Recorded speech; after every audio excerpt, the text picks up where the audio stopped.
제가 예전에 그 고국에서 주일학교 전사로 섬길 때, 제가 1년에 2번씩 주일학교 신방을 했었습니다. 신방을 했었는데, 한 번은 지금 생각하면 한 3학년 정도 됐던 아이 같아요. 그 아이 가정에 신방을 갔었습니다. 신방을 갔었는데, 거기서 이제 예배를 마치고, 이제 티를 준비하신다고 그 아이의 집사님께서 이제 부엌으로 들어가셨는데, 한참 후에 부엌에서 요란한 소리가 들렸습니다. 뭐가 깨지는 소리가 들렸어요.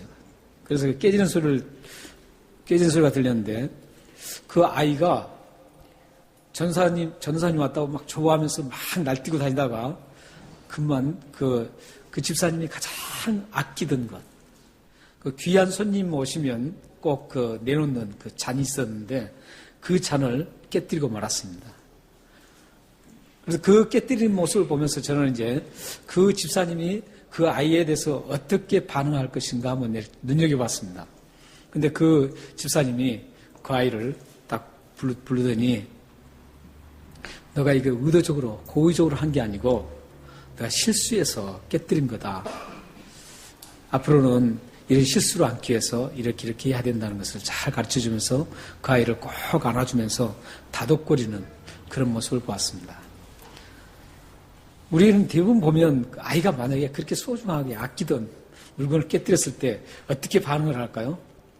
반응을 한 거 보면, 야, 너 왜 이렇게 설쳐대니? 뭐 이렇게 얘기할 수 있겠죠. 그리고 여러 가지 반응을 할 수 있을 겁니다. 물론 그렇지 않고 이 집사님처럼 반응을 하신 분도 계시겠지만, 어떤 분들은 너 이 비싼 거, 가장 아끼는 거 이렇게 했다면서 꼴밤도 줄 것이고 막 야단을 쳤을 겁니다. 그러나 이 집사님은 그런 어떤 반응을 보이지 않고 그 아이에 대해서 실수로 인정해 주면서 다시는 이런 실수를 않기 위해서 어떻게 해야 된다는 그 방법까지 가르쳐 주면서 꼭 안아준 모습을 볼 수 있었습니다. 이런 모습은 사실은 그 가정에서만 일어나서는 안 되는 것들이죠.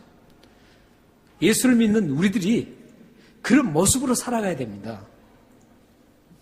예수를 믿는 우리들이 어떤 그런 넉넉한 마음을 좀 가지고, 예수를 믿었다는 것 자체가 마음이 포용성이 커졌다는 그런 의미입니다. 모든 것을 예수님이 다 포용하고, 모든 죄악을, 우리의 그 지저분하고 제가 흉한 모든 죄악들을 예수님께서 다 포용하고 십자가에 죽으셨던 그 모습대로 예수님만큼은 안 되더라도 예수님 믿는 우리라면 웬만한 모든 것들은 다 용서하고 덮으면서 함께 참 기쁘게 위로해 주면서 가는 게 우리 공동체고 예수 믿는 우리들의 모습입니다. 저는 그 모습을 보면서 그 집사님이 참 대단하다. 그 집사님 사실 배움도 그렇게 많이 없었습니다. 많이 배웠다고 해서 되는 게 아니에요. 또 뭐 굉장히 의리하게 잘 사는 분도 아니었어요. 그러나 그분은 배움도 없고 했지만 순수한 분이었습니다. 그런데 하나님을 잘 믿는 집사님이셨어요. 그래서 하나님께서는 그 집사님에게 지혜를 주시고 그 성품을 아름답게 하셔서 그 아이를 그렇게 다독거리는 모습을 보면서 참 기뻤었습니다. 이 집사님이 실수라고 반응했던 게 참 중요합니다. 우리의 삶 속에서 우리는 너무나 많은 실수를 저지를 수 있습니다. 실수 안 한 사람 아무도 없어요. 대부분 보면 자신이 실수를 많이 한 사람일수록 남의 실수가 더 잘 보입니다. 우리는 모두가 하루에도 수없이 실수를 합니다. 행동으로 실수할 수 있어요. 그 많은 행동으로 우리는 실수를 합니다. 뿐만 아니라 우리는 말의 실수도 참 많이 합니다. 이놈의 입을 좀 잘 다스려야 될 텐데 다스리지 못해서 실수할 때가 얼마나 많은지 모릅니다. 뿐만 아니라 우리는 생각으로도 실수를 참 많이 합니다. 우리 마음먹었던 게 되지 않아서 마음먹었던 것도 실수를 많이 합니다. 우리는 이런 실수들을 다 생각해 보면 우리 자신이 하루하루 살아갈 동안 얼마나 많은 실수를 하고 살아가는지 모릅니다. 그래서 사도 야고보서 3장 2절에서 이렇게 말씀합니다. 선생된 우리 모두가 많은 실수를 한다라고 말하고 있습니다. 야고보 사도가 어떤 사람입니까? 대단한 분입니다. 우리하고 비교될 수 없는 분이에요. 예수님을 위해서 그는 목숨을 톱으로 목이 날아갈 때까지 예수님을 믿었던 그런 사도였습니다. 그런 사도의 고백이 뭐라 그래요? 선생된 우리 모두가 실수투성이라는 거예요. 실수투성입니다. 여러분이나 저나 인간 모두는 실수투성입니다. 그러고 보면 사람을 가장 사람답게 잘 표현해준 단어가 바로 실수라는 단어입니다. 이 실수라는 단어는 인간미가 넘쳐나요. 인간미가 풍성하게 풍겨나는 단어입니다. 만약에 실수가 안 한다 그러면 그건 인간이 아닙니다.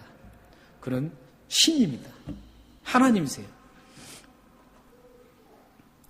그렇기 때문에 우리 인간은 실수를 통해서 아름답게 보일 수 있다는 거죠.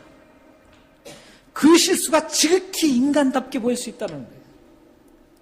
그 실수가 하나님을 의지할 수 있는 그런 모티브가 될 수 있다는 겁니다. 그래서 인간에게 이 실수는 안 좋은 게 아니라 좋은 거예요. 그렇기 때문에 그 실수한 지체들을 보고 그 실수한 나의 모습을 보고 실망할 필요 없고 비난할 필요가 없습니다. 왜냐하면 그 실수는 우리에게 또 다른 어떤 동기부여가 될 수 있기 때문입니다.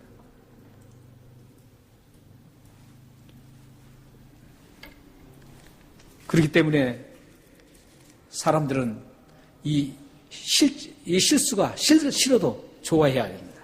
우리 모두는 좋아해야 돼요. 그러나 많은 사람들은 이 실수란 단어를 참 싫어합니다. 그 싫어한 이유가 있습니다. 왜냐하면 이 실수를 통해서 자기 이미지가 손상이 되거든요. 자기 이미지가 손상되니까 그 손상된 이미지를 다른 사람에게 보여주기 싫다는 거죠. 그리고 완벽주의자로 가려고 그래요. 그런 사람이 참 굉장히 힘듭니다. 그분 스스로가 힘들어요. 그래서 손상된 자기 이미지를 굉장히 귀중하게 여겨요. 그래서 그 실수를 했을 때 그것을 정말 못 이기는 거죠. 그래서 실수를 싫어합니다. 또 한 가지 실수 싫어하는 이유는 그 실수가 다음에 크든 작든 좋지 않는 결과를 낳기 때문에 그렇습니다. 그 순간, 그 당장 보면 분명히 그 결과가 좋지 않습니다. 그 실수는 그렇게 나옵니다. 그래서 사람들은 그 실수를 싫어합니다. 오늘 말씀 68절, 70절 말씀을 보면 베드로가 예수님을 부인하는 모습이 나옵니다. 우리는 베드로의 이 모습 속에서 베드로가 실패한 사람이다 그렇게 생각해서는 안 됩니다. 베드로는 예수님을 부인하는 그 모습이 실수였습니다. 실수였어요. 그렇기 때문에 다음에 베드로의 그 일생을 보면 실수했다는 게 확인하게 증거가 됩니다. 그래서 실수는 그 순간 그것으로 판단해서는 안 됩니다. 다음에 훗날 그 결과가 어떻게 끝맺어졌는가 이걸 봤을 때 실수였나 실패였나 그걸 볼 수 있습니다.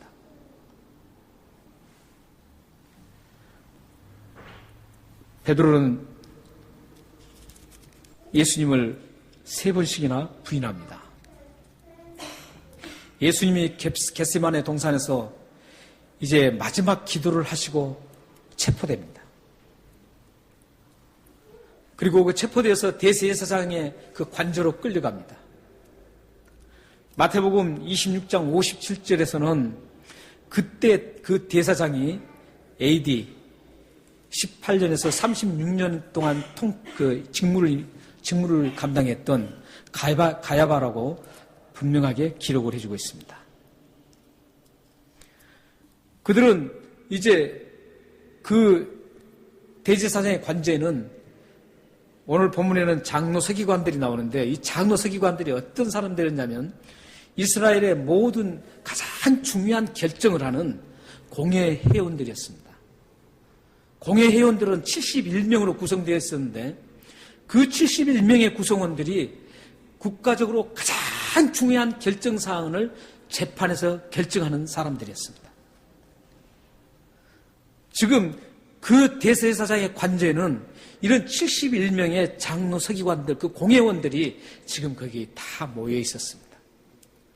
왜냐하면 예수님을 잡아서 이제 재판을 해서 죽이려고 하는 그 음모를 꾸미기 위해서였습니다. 그래서 그들은 비공식적인 재판을 열어서 결국 예수님에게 신성모독죄, 참남죄라는 그런 죄목을 씌워서 사형을 선언합니다. 그리고 그 선언한 후에 65절을 보면 예수님의 얼굴에 그들이 침을 뱉습니다. 그리고 얼굴을 주먹으로 치고 심지어는 그들의 하인들까지 손바닥으로 예수님의 얼굴 뺨을 때립니다. 예수님의 이런 처참한 지금 모욕이 시작되는 광경입니다. 그때 베드로는 예수님이 끌려온 그 대사장의 관저까지, 관저에서도 더 깊은 뜰까지, 깊숙한 뜰까지 갔습니다. 그래서 거기에서 예수님의 모욕당하는 그 모습을 환하게 그는 지금 보고 있습니다. 그리고 불을 쬐고 있습니다. 그 순간, 그때 갑작스럽게 돌발 상황이 발생합니다.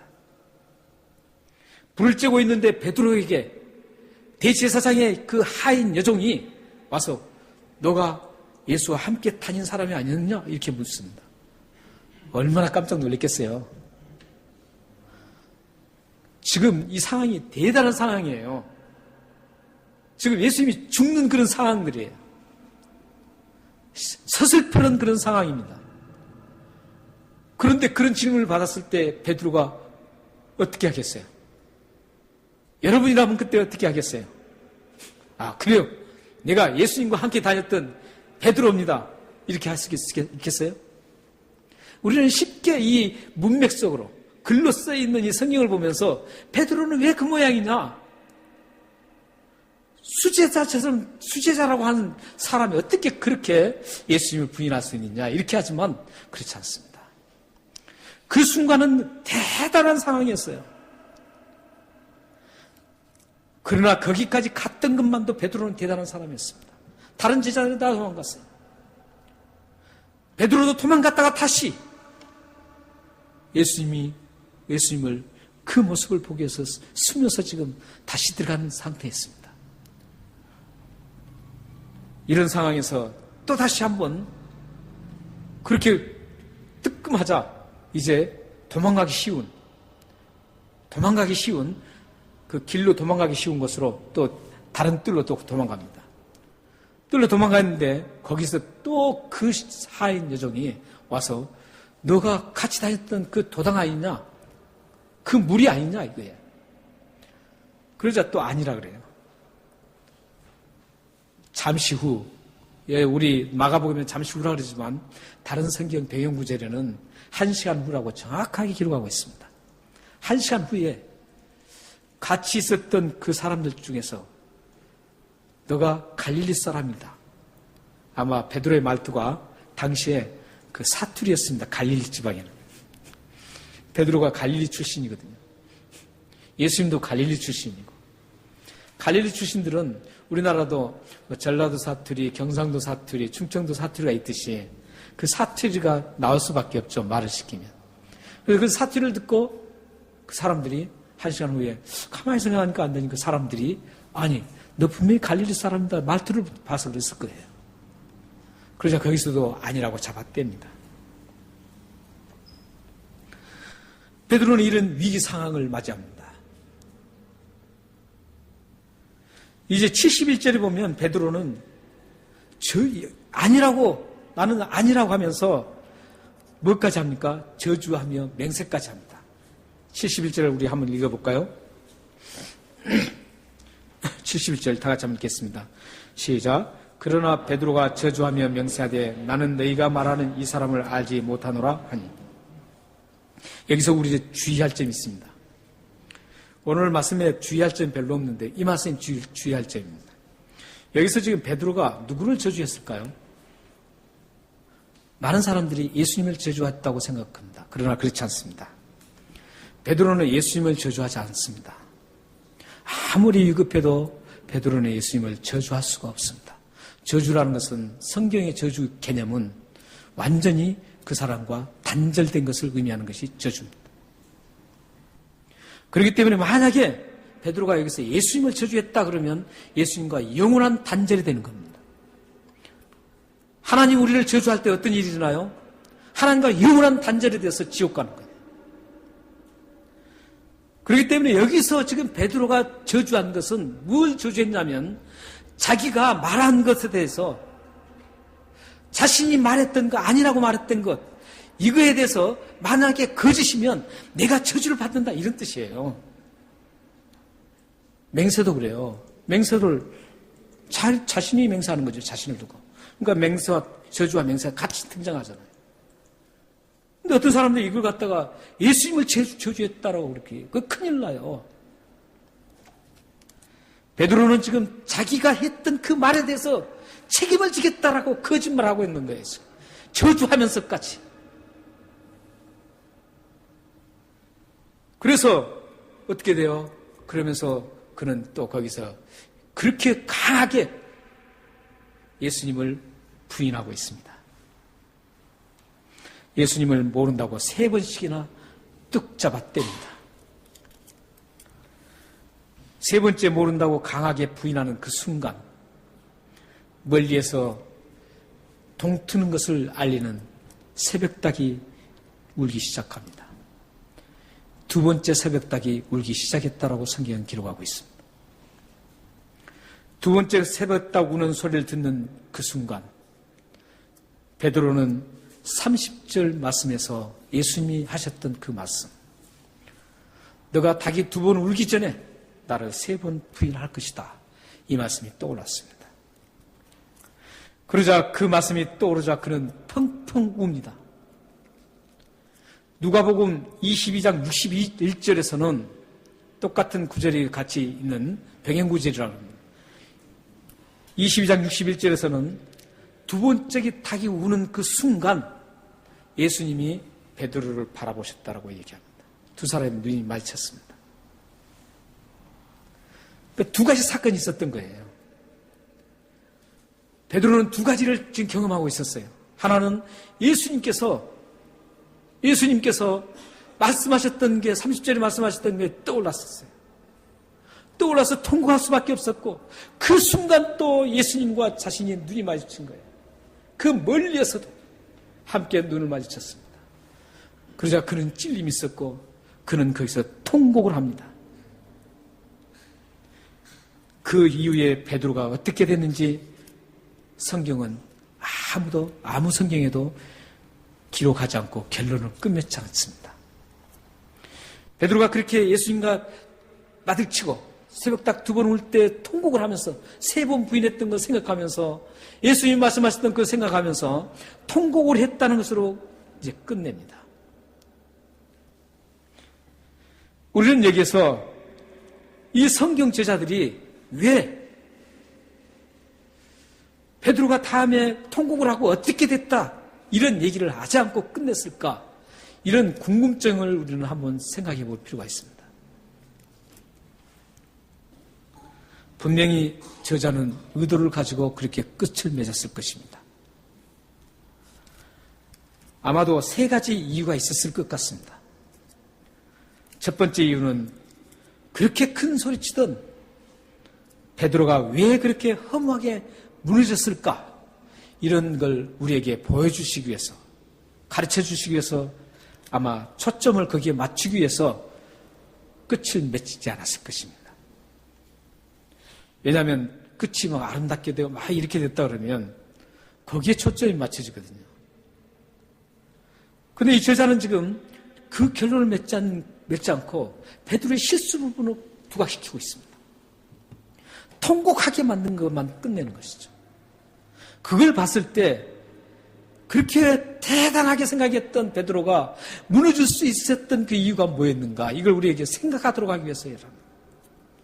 그 다음에 두 번째 이유는 실수한 베드로를 우리 주님께서 어떤 반응을 보이실까? 이걸 우리들에게 생각해 보도록 하기 위해서일 것입니다. 우리가 실수했을 때, 베드로가 실수했을 때 하나님의 반응은 어떨까? 예수님은 반응은 어떨까? 아, 저놈 왜 실수했나? 못된 놈이다 이렇게 했을까요? 아니죠. 나약한 베드로의 인간 모습을 보면서 함께 실수한 것을 함께 슬퍼하면서 그를 다시 세울 계획을 세우셨을 겁니다. 세 번째 그 이유는 실수한 그 이후에 베드로가 어떻게 대처해야 하는가를 가르치기 위함이었을 겁니다.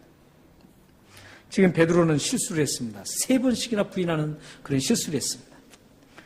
그랬을 때 그 이후에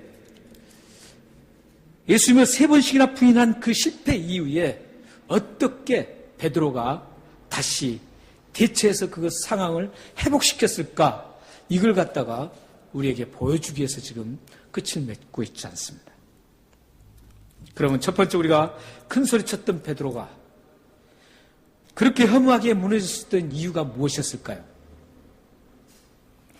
베드로의 무너진 원인을 알기 위해서는 32절부터 41절에 나오는 겟세마네 기도 동산의 기도를 보면 확인할 수가 있습니다.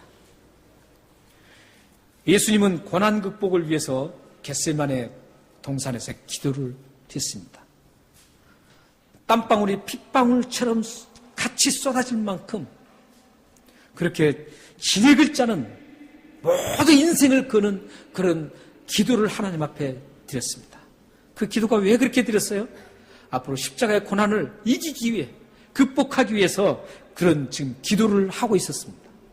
그런데 제자들은 어땠나요? 쿨쿨 잠잤습니다.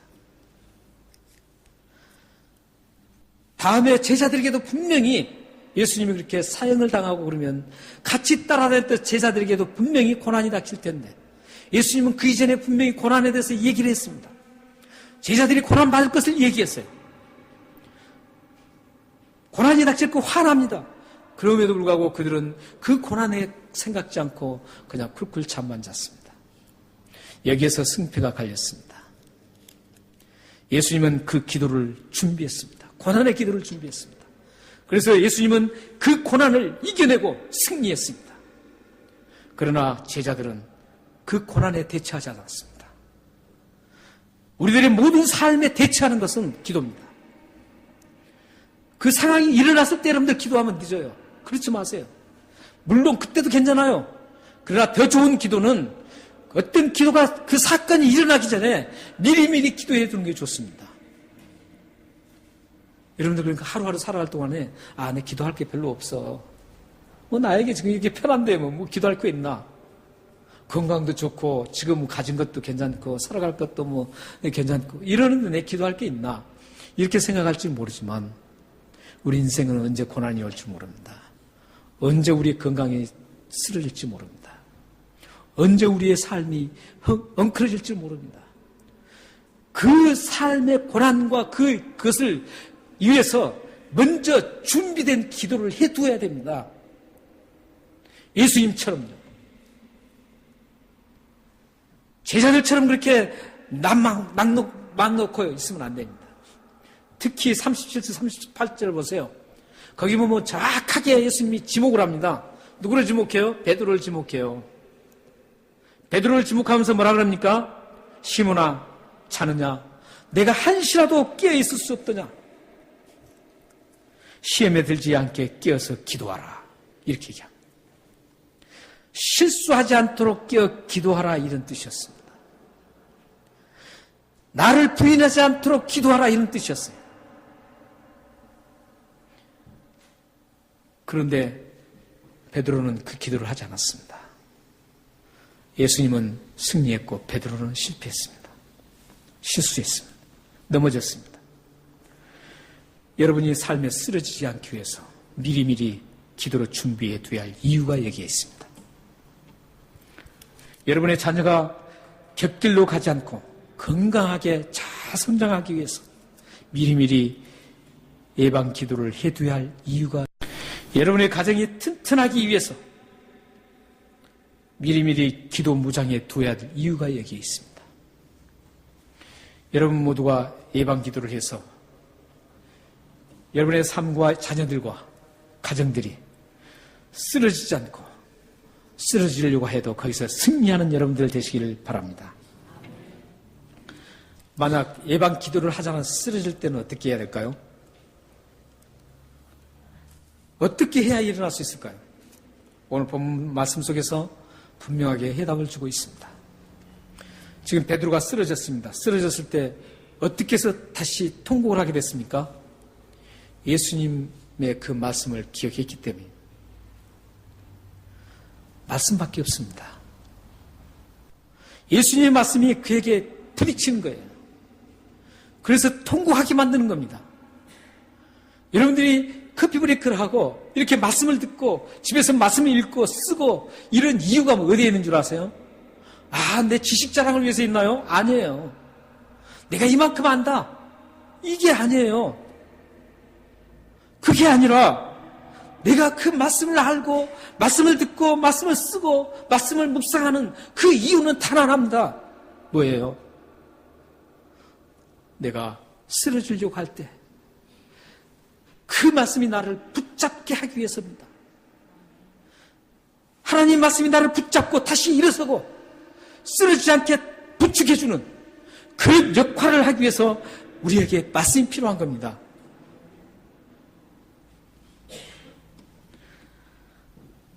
여러분의 모든 삶의 성경을 보고 말씀을 가까이 가야 하는 그런 모든 것들이 여기에 포커스가 있어야 됩니다.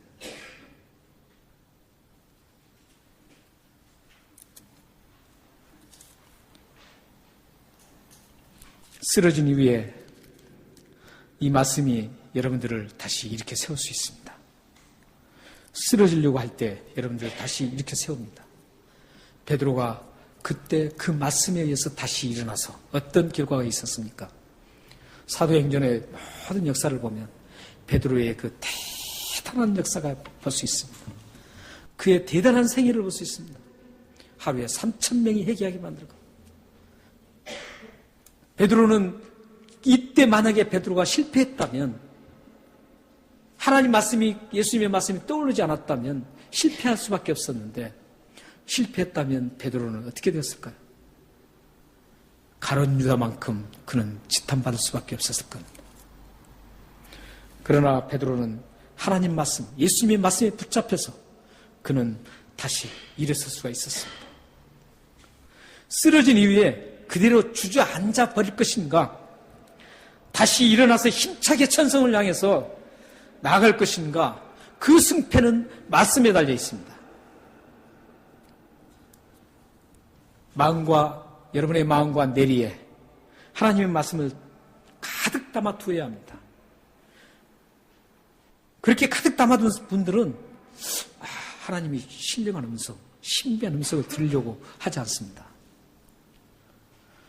대부분 보면요, 하나님 신비한 음성을 들으려고 막 이렇게 하는 사람들 있잖아요. 그 사람들 보면 대부분 성경 말씀이 그 속에 담겨 있지 않는 사람들입니다. 말씀이 없기 때문에 하나님의 신비스러운 음성을 듣기를 원하는 거예요. 하나님을 확인하고 싶어 하는데 말씀이 없으니까 안 되는 겁니다. 공부하는 거예요. 쓰러지려고 할 때 자꾸 엄은 생각만 합니다. 자꾸 하나님과 반대되는 행동을 합니다. 그게 왜 그러냐면 말씀이 없기 때문에 그렇습니다. 여러분 평소에 이 말씀을 많이 쌓아놔야 돼요. 우리의 케이스가 다 틀리잖아요. 살아갈 때 상황이 다 틀려요. 다 케이스 바이 케이스예요. 다 상황이 틀려져요. 똑같은 하나의 상황이라면 하나님 말씀 한 군데만 알면 됩니다. 도둑질 하지 말라 그러면 만약에 도둑질 하는 거 하나만 다 있다. 그러면 도둑질을 하지 말라. 이것만 딱 성경 알면 돼요.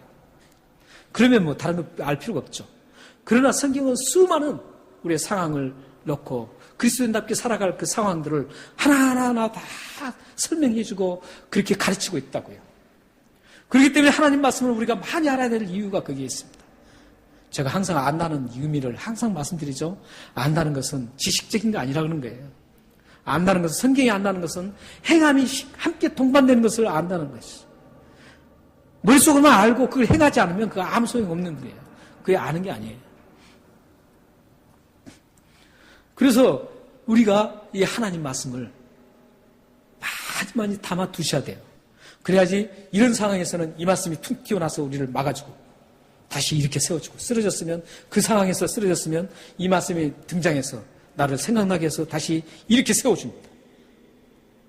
그리고 쓰러지려고 하는 그 순간에도 그 상황에 맞게 하나님 말씀이 떠오릅니다. 그래서 그것을 쓰러지지 않게 딱 합니다. 여러분들 이런 걸 경험하고 살아야 되지 않나요? 그리스도인이면 말씀이 그렇게 좀 터치해야 되지 않나요? 성령님은 어떻게 역사하나요? 성령님은 그냥 신비스럽게 야 누구야 이렇게 역사 안 합니다. 성령님의 역사는 성령의 감동으로 된 하나님 말씀으로 역사하는 겁니다. 하나님 말씀으로 들려주시는 거예요. 하나님 말씀을 떠오르게 하시는 거예요. 그래서 성령님께서 너희들이 그 힘들고 고난을 당할 때 염려하지 말라는 거예요. 내가 다 떠오르게 하겠다는 거예요. 말할 것은 다 말할 수 있게 해주겠다는 거예요. 그게 무슨 말인 줄 아세요? 성경을 통해서 말하겠다는 거죠. 그래서 사도행전에 보면 어때요? 모든 우리 믿음의 선진들 사도 바울이라든지 디모데라든지 또 야고보라든지 베드로라든지 이런 모든 사람들이 막 환경에 당했을 때 하나님 말씀으로 다 대처하는 걸 볼 수 있습니다. 대처해 나가요. 하나님 말씀으로 다 대처해요. 대처해서 그 승리를 하는 걸 볼 수 있습니다. 우리가 말씀으로 가득 채우기를 여러분들 소망합니다.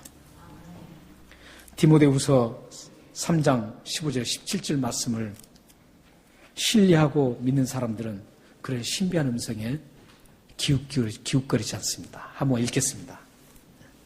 제가 참 좋아하는 말씀입니다. 여러분들이 꼭 이것은 외워둘 필요가 있습니다. 읽겠습니다. 시작. 또 어려서부터 성경을 알았나니 성경은 능히 너로 하여금 그리스도 예수 안에 있는 믿음으로 말미암아 구원에 이르는 지혜가 있게 하느니라. 모든 성경은 하나님의 감동으로 된 것으로 교훈과 책망과 바르게 함과 의로 교육하기에 유익하니 이는 하나님의 사람으로 온전케 하며 모든 선한 일을 행할 능력을 갖추게 합니다. 이 세 구절이 있는데요. 세 구절 한 구절 한 구절 속에 성경의 그 목적이 담겨 있습니다. 우리에게 성경이 어떻게 우리에게 역사하는가를 담겨 있습니다.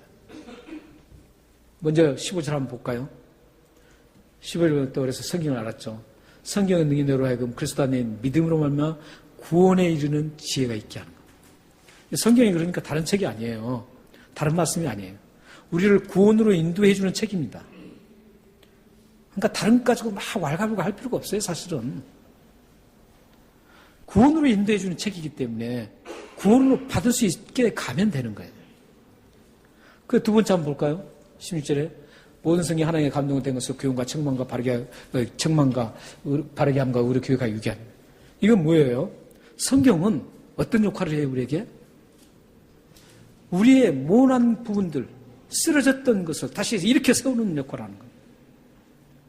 다시 세워주는 역할이에요. 하나님의 사람으로 멋지게, 아름답게 세워주는 역할을 한다는 겁니다. 또 한번 볼까요? 17절. 성경 말씀은 어떤 역할을 하나요? 하나님의 사람으로, 멋진 사람으로 온전케 딱 세워주는 거예요. 그래서 그렇게 될 때 어떻게 돼요? 하나님의 영광을 위해서 일을 할 수 있다라는 겁니다, 저게. 근데 사람들이 대부분 이렇게 생각하잖아요. 언젠가 제가 말씀드렸어요. 사람들은 하나님 일부터 먼저 하려고 그래요. 그래서는 안 됩니다. 하나님 일부터 해서는 분명히 거기에 문제가 생깁니다. 하나님의 사람으로 잘 다듬어지지 않는 상태에서 하면 문제가 생깁니다. 목사도 마찬가지입니다.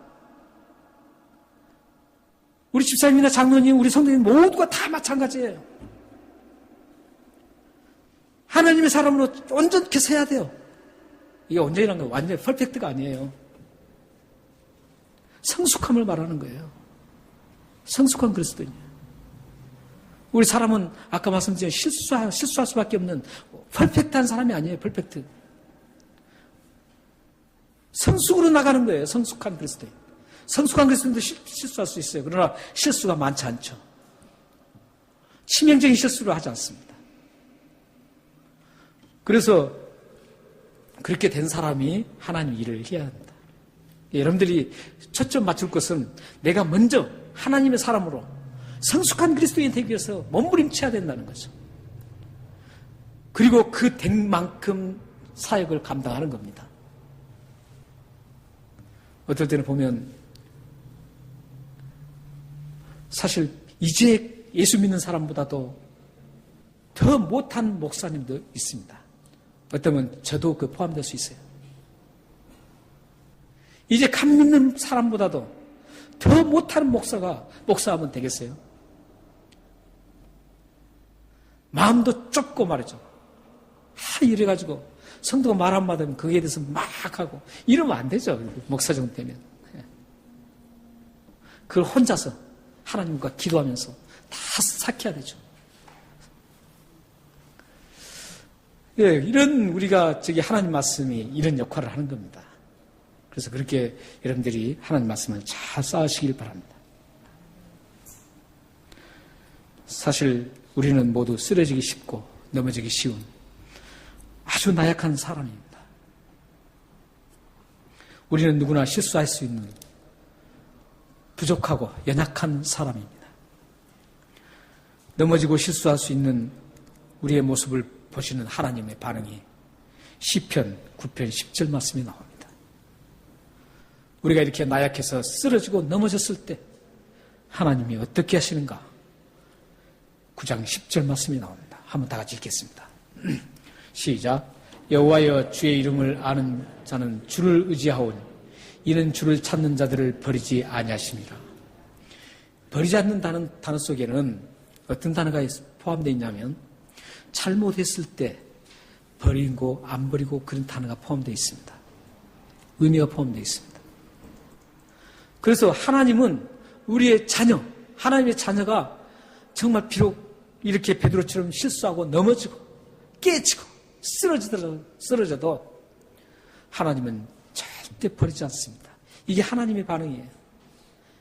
사람은 나에게 좀 안 좋게 하고 좀 행동이 영 아니면 그 사람과 가까이 하지 않으려고 하지만 하나님은 그렇지 않습니다.